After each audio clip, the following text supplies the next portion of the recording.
that for children, obviously they're not like, nitpicking this, especially if they haven't seen the previous Just movies us. before. We're the only children who are nitpicking this. Yes, obviously. But, hi, I'm Angeline. I'm Vivian. And this is Operation Tomatometer. And today we're going to be reviewing the newest Kung Fu Panda 4. Yeah, Angeline and I had the pleasure of going to a private screening in the city on Tuesday? Mm-hmm. On Tuesday. I mean, to get right into it, I liked the movie. I know that we have differing opinions about it, but I thought it was fun.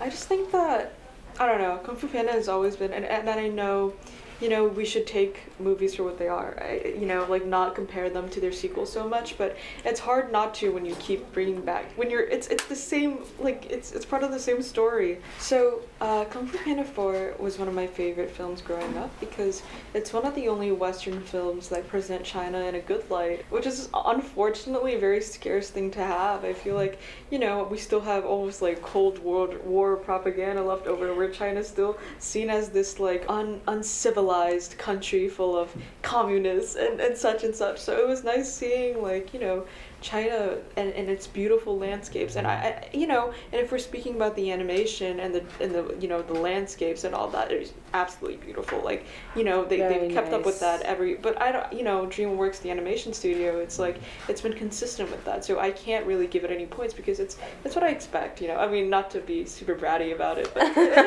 but it is what I expect from the story. But, no, this time, everything just lacked, emotion. As I was saying before the camera started, it just kind of felt like, the movies, they fed AI, the previous movie scripts, and they were here are the, Kung Fu Panda 1 to 3, make another movie, and that's what AI did, and they fed it, a bunch of prompts, but we need a new quirky character, and we need it to be... Yeah. What'd you think about the newest addition to the cast? I mean... Well, the wolf's name is... The fox. The fox, apologies. What's it? Zen? Uh-huh. Zane? I don't remember how to pronounce it.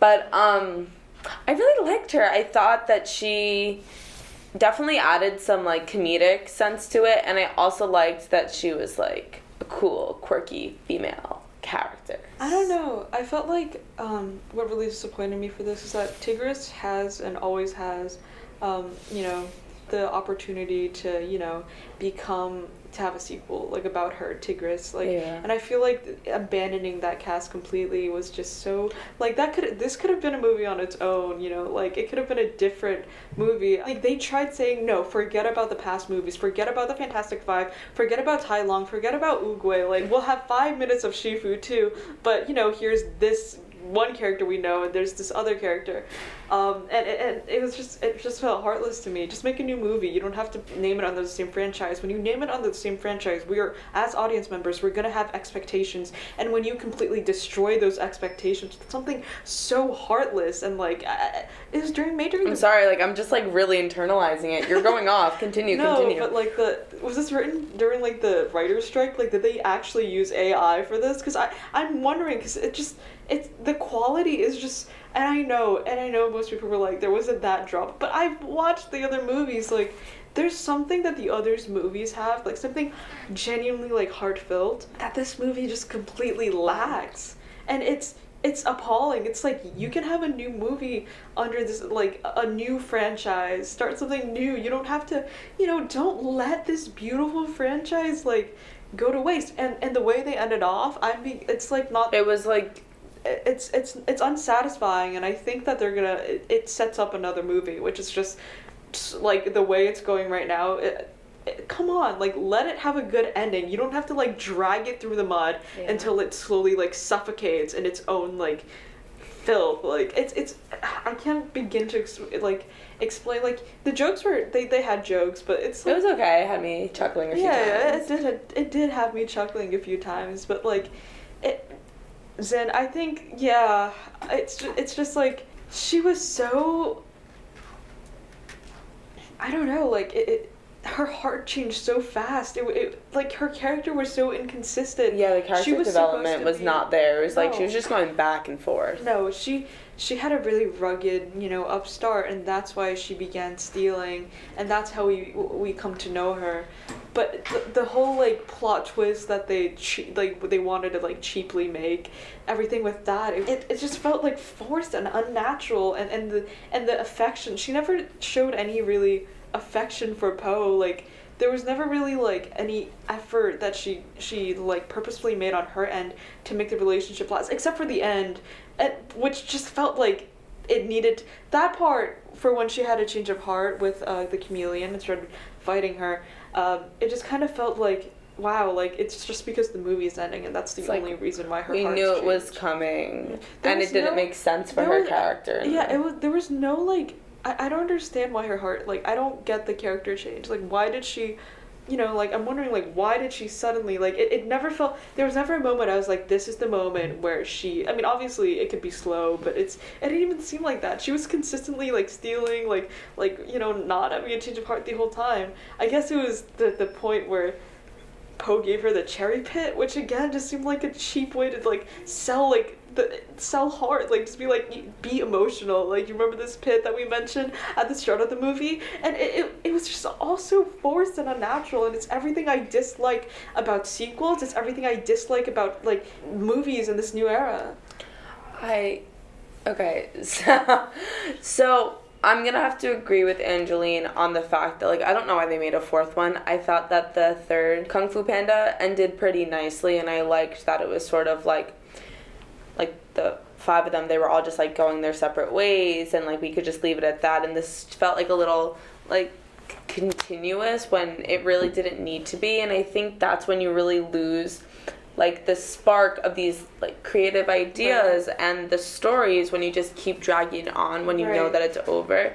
But one thing that I did really like about the movie was like the dads. I like that they had more screen time.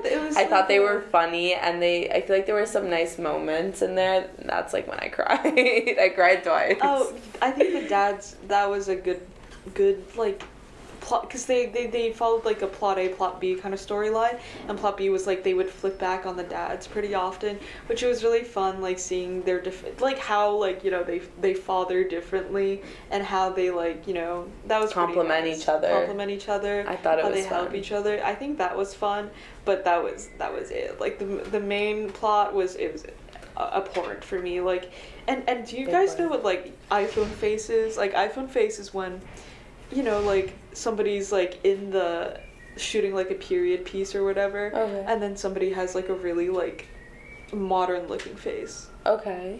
And I think Zin had her like iPhone voice or iPhone speech where she would just throw in like it was slang. No, but it was the just script like, itself. The script itself like would throw in like slang, and like it's just like I know you're not.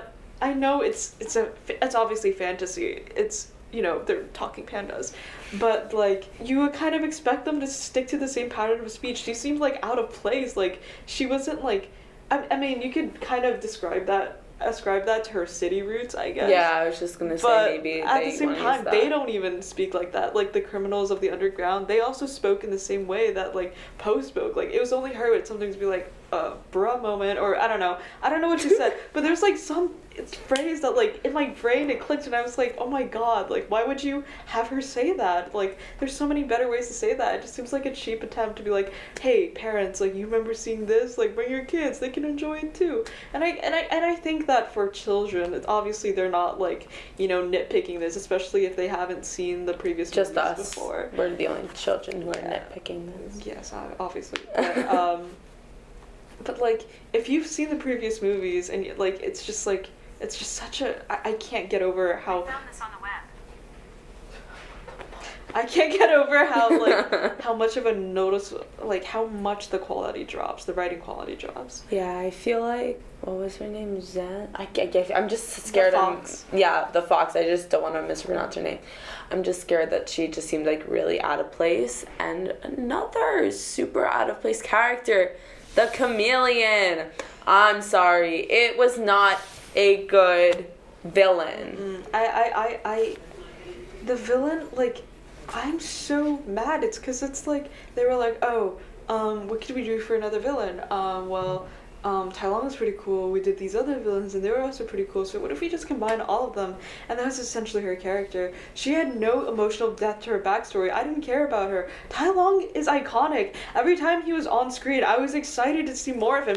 And I was like, oh, maybe he's gonna team up with Poe, and they're gonna take her down. But none of that happened. It was just disappointment after disappointment. Like, they would have him, like, give me crumbs of him, only to leave me with nothing. And it would just be the chameleon, this, like, new, like, false... It'd be like... I don't know. It's like if they made Dobby into, like, the villain, right? They're like, oh, Voldemort, right? Like, you guys know him, but, you know, here's what's next. Dobby. And it's like, Dobby? Like, I can't... Every time Tai Lung was on screen, I was just consistently reminded of how much more of, like, a remarkable villain he was. Like, the entrance... Wait, can I just say... I'm sorry. Hashtag Tai Lung icon. No, seriously. That was in my brain for a while. But the chameleon, like, her entrance scene, like, how she showed she was a villain was, like, she was like, bring me more money, and they were like, no, and then she turned into an elephant and she kicked some guy down the stairs. Capitalism. Which, it's just not, it's not anything, like, nothing.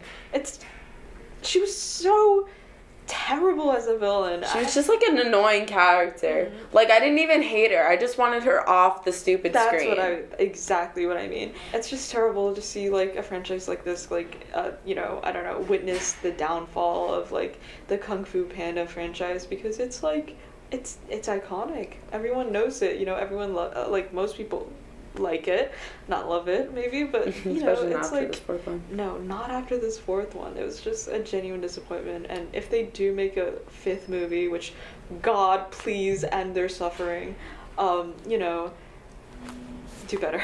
Okay, so I mentioned that I, like, earlier cried during the movie because I think that Poe, he's always been one of my favorite childhood characters, and it's sort of like he's sort of growing up with us because he no longer can be like the dragon master? Dragon warrior, apologies.